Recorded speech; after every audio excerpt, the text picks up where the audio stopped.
Naam, basi tumetana kama kawaida ndani ya nyumba. Hii hapa ni sauti ya Mtanzania DJ Smart ndani ya nyumba kwa 0719656109 na nipate uone. Basi kumbuka ni kisiwa cha burudani. Wanasema For Brothers Family. Katika sehemu ya 13 kitu safi napata kukiita Queen of Maski, yani Malkia wa Kinyago. Basi hatimaye tunazidi kusonga mbele.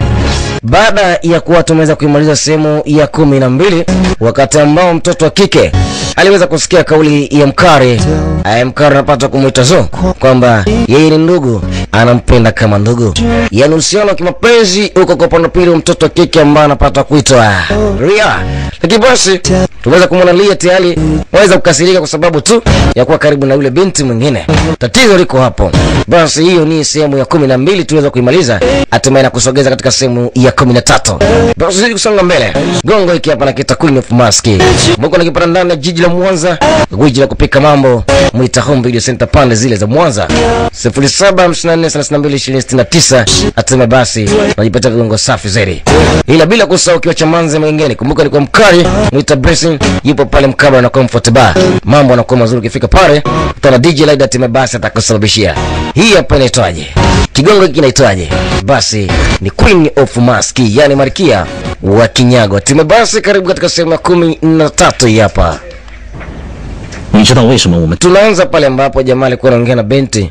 Weza mimi basi sasa kitu mapenzi ogopa. Anamwambia kwamba eti anampenda kama ni ndugu hivi. Hiyo kauli binti anasikia kutoka kwa Mkari kwamba wao ni ndugu. Wanaunda timu ya For Brothers katika forum ya watu wa Udan. Basi binti anasikia hiyo kauli. Kweli ilimuumiza sana. Hata ungekuaje? Binti anaitika tu. Anaitika tu. Lakini inamuumiza ndani ya moyo wake, atafanyaje? Kabidi ajichekeshe. Anasema ni kweli kwamba sisi ni ndugu ambao tumeweza kuwa pamoja kwa kipindi chote. Naongea kwa uchungu sana. Lakini nilishinda hata kuzungumza, hatimaye ilibidi tu aweze kutoka, maana kile kitu inamuuma katika moyo wake na kwenda kupumzika pale pembeni. Naam, basi binti alikuwa anamtaka jamaa kimapenzi. Shinda kuzungumza kipindi chote, lakini sasa alipoingilia mwanamke mwingine kati, na ndipo moyo wake unatamani kuzungumza kitu.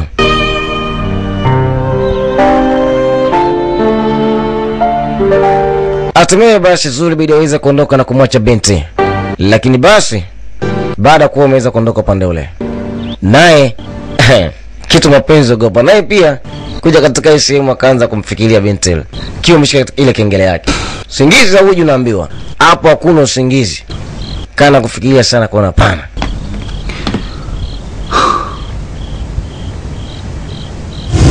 Sasa akiwa hapa akaisi mtu mje, akauliza nani? Huyo mtu sasa alikuja katika sehemu kisilisili, akaonekana na Mkari. Sasa inabidi aweze kumuunganishia. Sijui ni nani anamuunganishia. Kana huyo mtu alimfuata. Hilo sasa ule mtu kufika mbele anampa heshima kiongozi wake. Akauliza ni nani wewe ambao umeweza kufuata katika maeneo yetu? Kaambia nenda tayari umeshaanza kunifikishia huyo mtu. Lakini kumbe huwezi amini alikuwa ni mtu wa Chankin. Sasa Chankin huyo hapa. Yeye ndo katuma mtu amfuatilie Mkali. Zo, Mkali anampenda yule binti Lian. Akamwambia wewe ndo Zo? Shida ni nini? Anaambia vizuri sana. Wewe tukizungumza vizuri. Anaambia siwezi kuzungumza na yote. Unataka kujua ni nini ambacho nataka nikwambie? Katoa upanga. Toa beto. Hiyo kitu ngumu bila salamu. Sasa ni mapambano.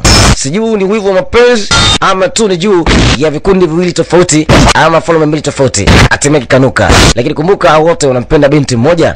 Huwezi amini hao watu wanapambana katika hii sehemu. Hiyo ni falme ya watu wa Udan na zidi ya falme ya Kinasam. Hatimaye ni vita tu.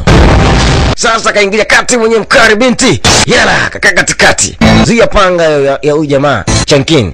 Kazuia.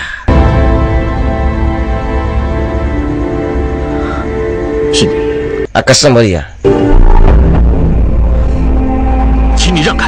nini kimekuleta? Anaambia nini ambacho nataka kufanya kwa huyu mtu? Anaambia naomba unipishe. Huyu mtu kwangu ni adui. Anaambia kama kwako huyu ni adui, basi kumbuka huyu mtu kwangu mimi ni rafiki. Usifanye kitu lolote ile. Ina maana kwamba unazuia kwa sababu ya mtu. Anaambia mimi nataka kufahamu wewe ni nini ambacho kimeweza kufanya unataka kunishambulia mimi? Ama huyu mwanamke unampenda? Anasema sina mahusiano yote na mtu. Na kuomba uweze kuondoka. Kama utaka kumuoa basi mimi nitasimama kama rafiki kwake.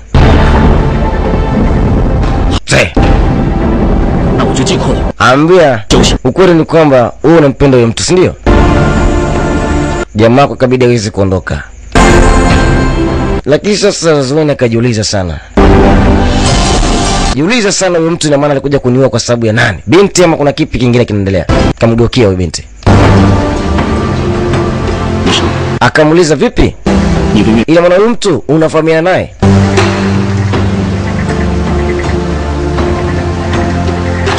Akasema sifahamiani naye kivyo vyote vile. Bali anakuja tu kuja kuomba biashara na sisi. Ila achana naye. Ana lolote. Ina maana kwamba siwezi kumruhusu kuja kushambulia wewe. Ambia kisubiri. Nahitaji kuzungumza na wewe. Ni kwa nini unapenda sana sasa hivi kuweza kunitenga hivyo? Nahitaji tuzungumze kiurefu zaidi. Binti akasema sasa sina mazungumzo na wewe. Nahitaji uweze kurudi kule ambako umetoka. Hatimaye basi Lia anatokomea. Wanasema jina lake ni Lian, ila tunafupisha na muita Lia. Kaondoka. Jamaa wako kaudi nyumbani kwake sasa. Usiku leo. Kitu mapenzi naye inaendelea kumsumbua. Sasa baada kuwa ameweza kurudi, kuna kitu mwenyewe anakaa kufikiria. Lakini kaona hapana. Kabidi ashushie ngoma. Sasa ndugu yako Chige anakuja. Kaka vipi? Anasema niko hapa. Lala. Unajua ilikuwa nimehisi kama wewe upo hapa. Anaambia utaki kuweza kwenda kulala. Anaambia kisha sasa yule binti vipi kalala? Ame nilimwacha chumbani kwake. Basa. Vizuri. Jamaa kaondoka kamwacha jamaa hapa. Naye iko na mawazo.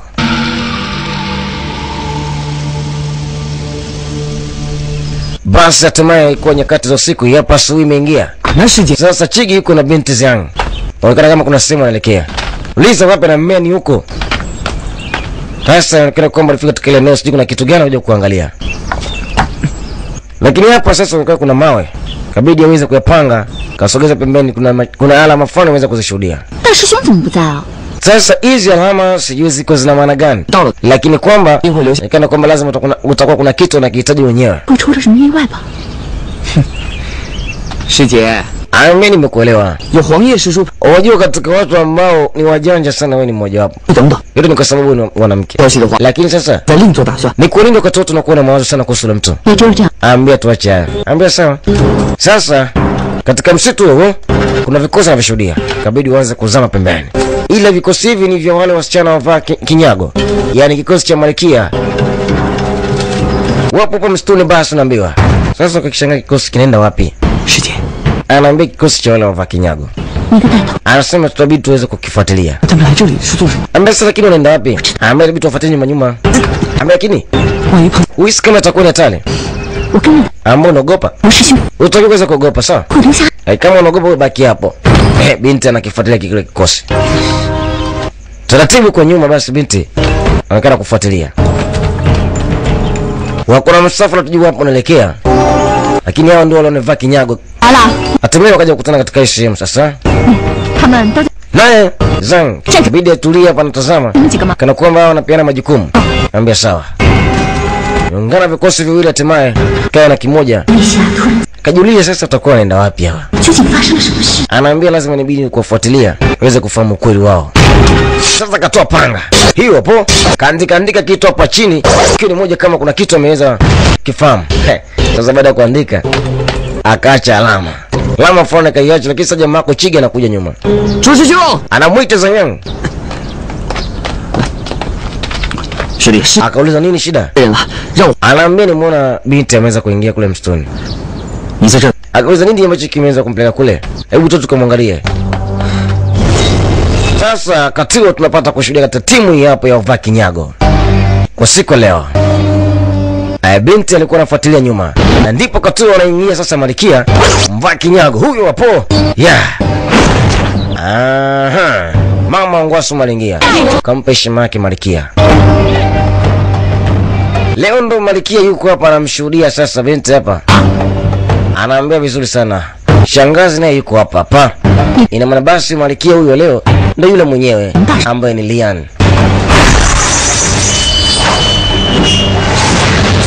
Sasa kuna ngoma karusha pembeni kasimama. Wote wakatoa heshima kwa Malkia wao. Sasa kazi anawapatia sasa hivi ni kuhusu kuweza kufanya kazi katika kikosi chao cha kuweza kulipiza kisasi kwa upande wa pili kuhusu matukio yote ambayo wameweza kutendewa. Vikosi vile vya wenzao waliweza kukamatwa. Uliza sasa ina maana kwamba watakwenda kwenda katika kikosi cha kina Sam. Basi akamwambia kwamba anatakiwa aweze kuifanya kazi mapema. Lakini sasa Chigi yuko kwa nyuma, Umuka alikuwa kumpa habari Mkari. Sasa jamaa kufika hapa, kumbuka binti aliweza kuweka alama hii. Hizi ni alama zao. Ni kama binti amepita huko. Kajiuliza sasa huko ameenda mpaka wapi? Ni maana mpaka sasa hivi atakuipo eneo gani? Hilo ndio kitu anajiuliza. Sasa katika huo Chen King ionekana kwamba anaingia leo hapa katika eneo hili.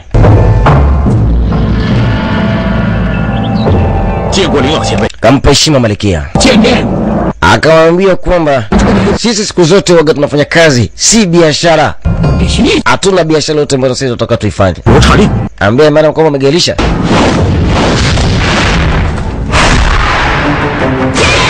Kaonesha alama yao watemea kuonyesha pia silaji kwamba wao ni kazi, si wafanya biashara.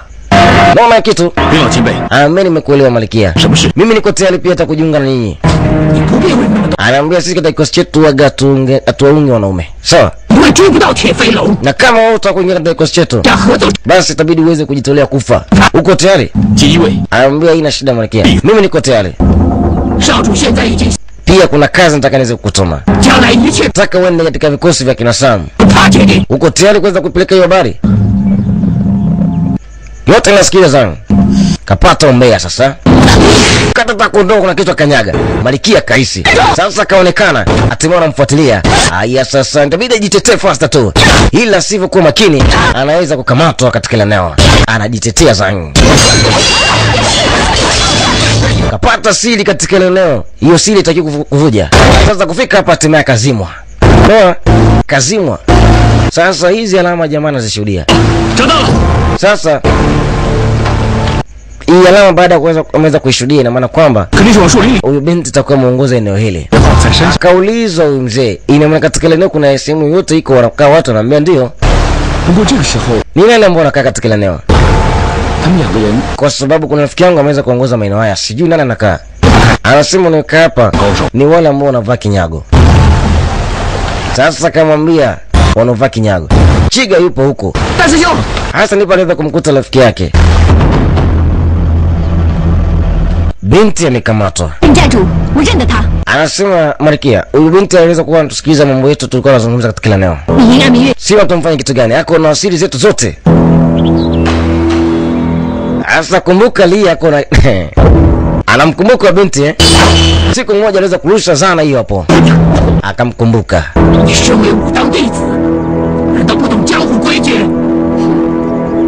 Ina maana kwamba wewe ndio upo katika falme ya watu wa Udang.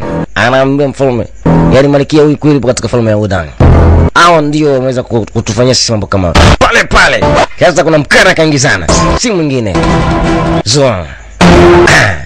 Ambaye Zuan kaingia Zuan pale pale. Sasa kuna Lia na Malkia. Anasema huyu ndo kati ya wale ambao niliweza kukwambia. Huyu ndo mwenyewe. Yaani kwamba kuna picha alimpatia. Anaambia kwa hiyo umekuja katika hii sehemu ili uweze kuja kupambana sisi. Anaambia sija kuja kupambana na yoyote. Anaambia Zu, anaambia kwa hiyo unakuja kupambana sisi. Anaambia sina uadui na nyinyi. Anaambia kama una uadui. Sasa huyu umemtuma kuja kusikiliza kitu gani hapa? Ina maana umemtuma aje kusikiliza Anaambia usisikilize hao. Anaambia hao ni watu wabaya sana. Anaambia kuja kusikiliza. Anaambia msisikilize chochote kile. Sina habari yoyote kuhusu.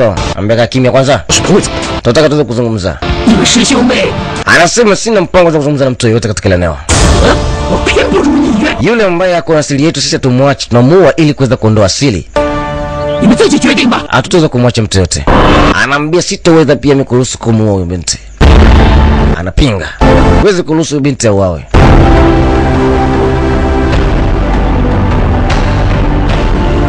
Akampa moyo, akamwambia usijali, mimi nipo. Akasema Malkia, huyu mtu nilekile kwamba jeuri, tumfanye kitu gani? Ambia ni kweli. Toa maamuzi Malkia. Sema tufanye kitu gani kuhusu huyu mtu? Kana kwamba wako na siri zetu. Mbia subiri kwanza. Sasa uko tayari kupambana katika hii sehemu kumwokoa mtu wako ili yaweze kuondoka? Huo ndio tutakao uweze kuchukua jukumu hilo kuweza kumsaidia huyo. Aambia kwangu ina shida. Niko tayari. Yeah. Anaambia kwa unajiaminisha? Niko tayari. Sasa kama hajafanya kitu, kati kuna mtu mwingine akaingia. Nani? Alikuwa ni master. Kuna mzee mmoja anaingia. Shushu. Akapoa heshima yake. Master, ndio. Basi nabii aweze kutoa heshima kwa Malkia, akasema Malkia, mimi sina tatizo na nyinyi. Na tuone pia hata vijana wangu hawana tatizo na nyinyi. Sasa tuje kuzungumza tu mazungumzo hayo mazuri. Anaambia mazungumzo sisi waweza kuzungumza, lakini sasa kumbuka huyu mtu ameweza kusikiza kile ambacho tumeweza kukizungumza hapa. Hatutaki siri zetu zivuje. Ambia mimi sijakuja kusikiliza lolote lile. Sijasikia chochote kile. Mbona binti kaa kimya. Siseme kama hujasikia. Mbona ukalazimisha kwamba binti amesikia lakini kumbe hajasikia. Mimi niombe tu uweze kumsamehe. Ambia wewe unamwombea. Lakini mimi nafahamu kwamba huyu kuna kitu amesikiliza. Muda mrefu amekaa inavyoonekana kutusikiza sisi. Mimi binafsi sifahamu kama amesikiliza ama hajasikiliza. Lakini kama unataka kwenda kufanya kitu kwa vijana wangu, mimi nitashindwa kukuomba tazidi uweze kupambana ili mimi niokoe vijana wangu. Ama jamani, tengeze tu mazungumzo ya imani. Ambia ndio. Mimi siwezi kumwacha binti anaondoka. Yaani anabaki katika sehemu. Atamia akaingia Sachige. Sasa Chigi baada ya kuingia amefika na Bayun. Bayun kamkamata shangazi. Anasema tufanye mabadilishano. Ambaye mwache shangazi yangu. Ambaye sisi tuweza mwache ndugu yetu. Kama unamtaka shangazi yako akiwa salama. Lazima nitamua huyo. Fanya hivyo laka sana. Unataka nimuue? Anaambia toa panga yako katika shingo. Anaambia kama utaendelea kumwekea panga shangazi yetu tutakuwa. Hatimaye basi kana kwamba hapa watu wameshawekeana mapanga. Anasema kitu gani Malkia Kinyago? Akasema mimi nitaanza kukuachieni, lakini pia naomba muweze kumwacha wewe. Anaomba sijali zo. Tumekuja kuweza kutoa msaada kwenu. Akasema sisi katika hii sehemu tumekuja kiheshima, kwa hiyo tafadhalini uweze tu kuelewana na uweze kumchukua mtu wetu. Waondoka na mtu wao. Lakini binti kasikia yote ndio kitu ambacho Malkia hakitaki. Anasema basi mwacheni huyo Malkia. Yaani huyo shangazi anambia tuweze kumwacha mpaka tufike mbali kidogo. Sasa wanafuata nyuma. Huwezi kumwacha shangazi mpaka afike mbali. Hatimaye wanaondoka na shangazi kama hivyo. Huku wanafuata nyuma wanaambiwa. Anaambia kwa makini shangazi. Mwache. Sasa kuona kwamba hapa itakuwa tatizo kabidi waingie wapambane. Kabaki Bayuni nyuma. Kaanza kupambana nao. Shangazi anafika sasa. Hatimaye akakwepa binti na ndipo shangazi apigwa panga ya tumbo. Huwezi amini. Bayuni anamchoma shangazi panga. Hiyo ni tatizo. Mbele ya watu tunashuhudia. Shangazi anatumbukizwa panga ya tumbo. Sasa kama Malkia akija kufahamu shangazi yake amechomwa panga, hiyo itakuwa ni tatizo. Hata kuja kufanya msamaha kwa yoyote. Na ni kweli Malkia anakuja mwenyewe. Anashuhudia jamaa tena kwa macho yake. Ashingo aina kashika ile panga hatimaye akapiga kelele shangazi. Sasa kabidi aweze kukimbia Bayuni. Shangazi yake pigo panga. Ile yote ilikuwa ni kupambana tu na yule binti. Atoa maamuzi kwamba aweze kumfuatilia yule kijana. Basi hatimaye analia sana binti. Analia sana leo. Ila sisi tulioshuhudia ni ukweli hakuweza kufanya kwa makusudi, kwa sababu shangazi alikuja kumwambia yule mwanamke mwingine ambaye alikuwa anapambana na Bayuni, kumwambia kwamba hawezi kuacha watu ni watu wazuri tu. Ila yule binti kuna nyakati alikwepa ile panga, tume shangazi ndipo alita kutokea na kuchoma kwa hii panga. Shangazi sasa yeye hawezi kusema kwamba wale watu si wabaya. Yeye anachomsi tu binti aendelee kuwatunza watu, aendelee kufanya mengi mazuri. Iko kitu ndio shangazi ambacho namwambia binti. Azidi kupambana. Hakikisha kwamba watu wao wanaishi vizuri. Ile ngome yao ambayo umeitengeneza, tume watu waishi vizuri. Ndio kile ambacho shangazi anamsii sana Liang.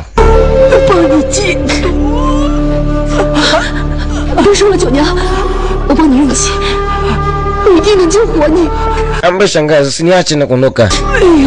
Ambe Leon, tafadhali nakuomba endelea kuwapatia matunzo watu wako. Sasa Leon analia sana sababu Leon alibaki kuwa yatima, kana mtegemea shangazi katika maisha yake. Yule ambaye alikuwa ategemea kama ni master wake alikufa. Yani alikuwa ni mtu ambaye ni katili kwake, hatimaye aliweza kuua wazazi wake wote. Sasa yule master kwake si mtu mzuri. Shangazi ndiye amebakia peke yake.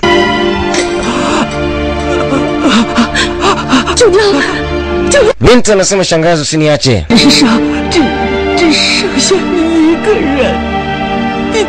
Basi shangazi anamwambia kwamba nakupenda sana Leon. Nakupenda hakika, basi nitarudi tena kwa mara nyingine.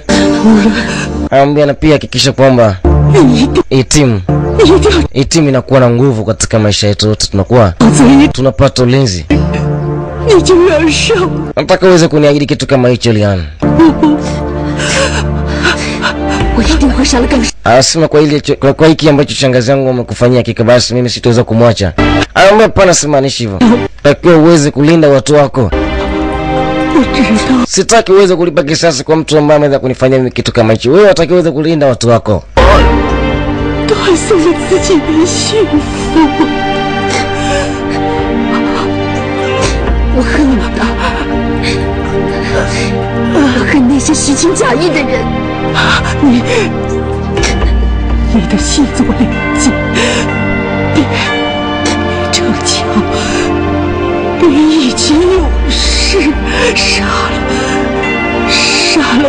Basi shangazi anaendelea kumsii tu asikae na kufikiria kulipa kisasi. Kikubwa yeye ni kuweza, yeye asikae kufikiria kulipa kisasi kwa mtu ambaye ameweza kumfanyia kitu kama hichi. Yeye uweze kulinda watu wake, na kama atalipa kisasi basi ni kumtafuta yule master na kumwangamiza. Anasema sawa, nitafanya hivyo. Anasema fanya hivyo haraka sana. Fanya hivyo. Shangazi hatimaye anaonekana kwamba muda so mrefu shangazi anapoteza maisha. Anakufa pale pale shangazi yake na binti Leon anapoteza maisha. Wewe zamini mbele ya macho yake binti anamwona shangazi anapoteza maisha. Ni mtu pekee alibaki katika maisha yake. Alifikiri kwamba shangazi angeendelea kuishi milele na milele, kikaongeza kwa pamoja. Hatimaye alilia sana Leon.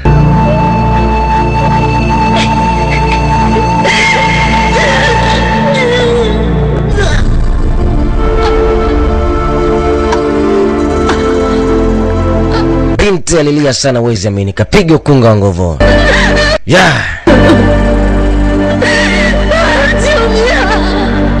Anasema shangazi tafadhali usife na kuniacha. Shangazi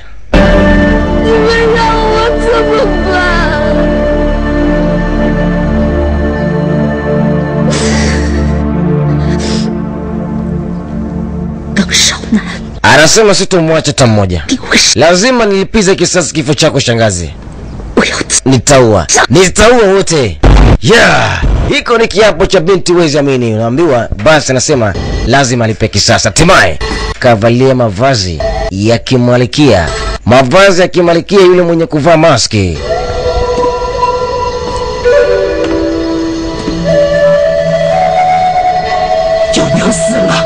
Ilibidi aanze kutoa agiza kwa watu wake, wamtafute yule mtu aliyehusika na kifo cha shangazi, wasimwache. Sasa hawa wanapata habari kwamba shangazi amekufa. Hivi anavyosema kwamba mtafute mtu, wakasema sawa, tutamtafuta.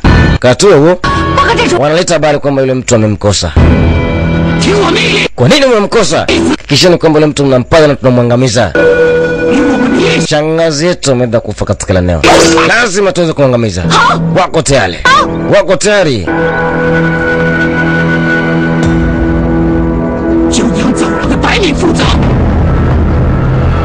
Basi alitoa maagizo. Uhakikisha wanaotafuta na wanaangamiza. Iko ni kisasi kwa ajili ya shangazi. Naam. Hatimaye katika sehemu mzuri kabisa ya 13 tunamaliza. Kigongo safa na kita Queen of Mask hatua ya 13 hii hapa. Lakini basi kitu ambacho tunaweza kushuhudia ni kwamba Bayun ameweza kumua shangazi yake na binti Lian kwa kukosea, unasema kakosea. Wakati anapambana na binti mmoja, nadhani yule binti tunamfahamu. Ni binti ambaye ni spy, mpelelezi. Alikuwa anapambana naye, hatimaye wakati shangazi anakuja, yule binti lazima atakuwa anafahamu shangazi anakuwa anakuja na akakwepa lile panga, maana si kwa kukwepa kule. Yes, hii hapa hatua ya 13 inafuata na 14. Leo Bayun amekuwa adui mkubwa kabisa wa binti Lian. Nini kinaendelea? Basi sehemu inafuata ya 14, mambo mazuri zaidi. Mimi sina la zaidi, nasema chao. 不是说好一起到白头，也说过不会等太久，就算真的不能有，以后还是可以化作泪伴你流。我们说好一起到白头，不止这遥远的相守，眼睁睁看着爱变。 你是我最缠绵的伤口，不是说好一起到白头，也说过不会等太久，就算真的不能有，以后还是可以化作泪伴你流。我们说好一起到白头，不止这遥远的相守。 眼睁睁看着爱变成仇，你是我最缠绵的伤口。原来爱都是光辉，连成仇。